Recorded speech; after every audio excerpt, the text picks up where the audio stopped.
चाणक्य, जिनका नाम सुनते ही हमारे मन में एक महान विचारक, रणनीतिकार और राजनेता की छवि उभरती है। उनकी नीतियों और सिद्धांतों का अध्ययन हमें यह सिखाता है कि एक व्यक्ति का चरित्र ही उसकी पहचान है। आज हम बात करेंगे उस विषय पर जो न केवल प्राचीन भारत की सच्चाइयों को उजागर करता है, बल्कि आज के समय में भी अत्यंत प्रासंगिक है। हम जानेंगे कि क्यों बिना चरित्र वाला व्यक्ति जीवन को तबाह कर सकता है। जब हम चरित्र की बात करते हैं तो यह केवल नैतिकता या आचार व्यवहार तक सीमित नहीं है। चरित्र का तात्पर्य है व्यक्ति की मूलभूत गुणवत्ता, उसके सिद्धांत और उसकी कार्यशैली। चाणक्य ने अपनी शिक्षाओं में हमेशा इस बात पर जोर दिया है कि एक व्यक्ति का चरित्र ही उसके कार्यों को निर्धारित करता है। एक व्यक्ति जब चरित्रहीन होता है तो वह अपनी स्वार्थी इच्छाओं के पीछे भागता है। ऐसे लोग अपने फायदे के लिए किसी भी हद तक जा सकते हैं, चाहे वो समाज के लिए हानिकारक ही क्यों न हो। चाणक्य ने कहा था, जिसके पास चरित्र नहीं है वह अपने स्वार्थ में अंधा होता है। बिना चरित्र वाले व्यक्तियों का समाज पर गहरा प्रभाव पड़ता है। जब एक व्यक्ति नैतिकता की सीमाएं पार करता है तो वह दूसरों को भी ऐसा करने के लिए प्रेरित करता है। चाणक्य के अनुसार एक अनैतिक व्यक्ति समाज के लिए एक जहरीले सांप के समान होता है। यह जड़ धीरे धीरे समाज के विभिन्न हिस्सों में फैलता है और अंततः समाज को नष्ट कर देता है। जब लोग एक दूसरे पर भरोसा नहीं करते तब समाज में अविश्वास का वातावरण बनता है। चाणक्य ने कहा था, विश्वास एक ऐसा बंधन है जो समाज को एक साथ रखता है। जब यह बंधन टूटता है तो समाज बिखर जाता है। बिना चरित्र वाले लोग अपने स्वार्थ के लिए झूठ बोलते हैं, धोखा देते हैं, जिससे लोगों के बीच का विश्वास समाप्त हो जाता है। बिना चरित्र वाले व्यक्ति न केवल व्यक्तिगत स्तर पर नुकसान पहुंचाते हैं, बल्कि समाज के आर्थिक ढांचे को भी कमजोर करते हैं। वे धोखाधड़ी, चोरी और भ्रष्टाचार में लिप्त होते हैं।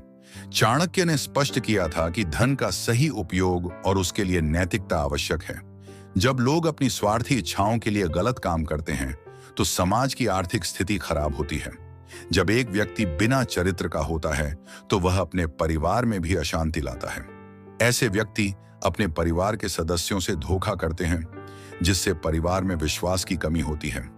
चाणक्य ने परिवार की एकता को महत्वपूर्ण माना और कहा, एकता में शक्ति होती है। जब परिवार के सदस्य एक दूसरे पर विश्वास नहीं करते तो परिवार टूटने लगता है। एक दिन राजा ने एक विद्वान से पूछा, आप मुझे बताएंगे कि बिना चरित्र वाला व्यक्ति कैसे पहचाना जाता है? विद्वान ने उत्तर दिया, राजन, बिना चरित्र वाला व्यक्ति अपनी बातों में झूठ और छल का मिश्रण रखता है। उसकी आंखों में चमक नहीं होती और वह हमेशा अपने स्वार्थ के लिए ही जीता है। राजा ने सोचा और समझा कि असली चरित्र का मूल्य क्या है। बिना चरित्र वाले व्यक्तियों को स्वीकार नहीं किया जाना चाहिए। अब हमें यह समझना होगा कि चरित्र का निर्माण कैसे किया जा सकता है। चाणक्य ने हमेशा कहा कि एक व्यक्ति को अपने नैतिक मूल्यों पर कायम रहना चाहिए। जब हम अपने जीवन में ईमानदारी, नैतिकता और जिम्मेदारी को अपनाते हैं, तब हम न केवल अपने चरित्र को मजबूत करते हैं, बल्कि समाज को भी एक सकारात्मक दिशा में ले जाते हैं। चाणक्य का मानना था कि शिक्षा केवल पुस्तकों से नहीं मिलती, बल्कि अनुभव से भी मिलती है। हमें अपने अनुभवों से सीखना चाहिए और अपने विचारों को सकारात्मक दिशा में मोड़ना चाहिए। शिक्षा हमें न केवल ज्ञान देती है, बल्कि हमें नैतिकता और चरित्र का निर्माण करने में भी मदद करती है। एक व्यक्ति को नियमित रूप से अपने कार्यों का आत्मनिरीक्षण करना चाहिए। क्या मेरे कार्य सही हैं? क्या मैं दूसरों के प्रति ईमानदार हूं? ये सवाल हमें अपने चरित्र को मजबूत बनाने में मदद कर सकते हैं। चाणक्य ने कहा, जो अपने चरित्र का पालन करता है वह हमेशा सफल होता है। सही संगति का चयन भी चरित्र निर्माण में महत्वपूर्ण है। यदि हम ऐसे लोगों के साथ रहते हैं जो नैतिकता और चरित्र का पालन करते हैं, तो यह हमें भी प्रेरित करेगा। चाणक्य ने कहा था, जैसे बुरे संगति के कारण व्यक्ति बुरा बनता है, वैसे ही अच्छी संगति के कारण व्यक्ति अच्छा बनता है।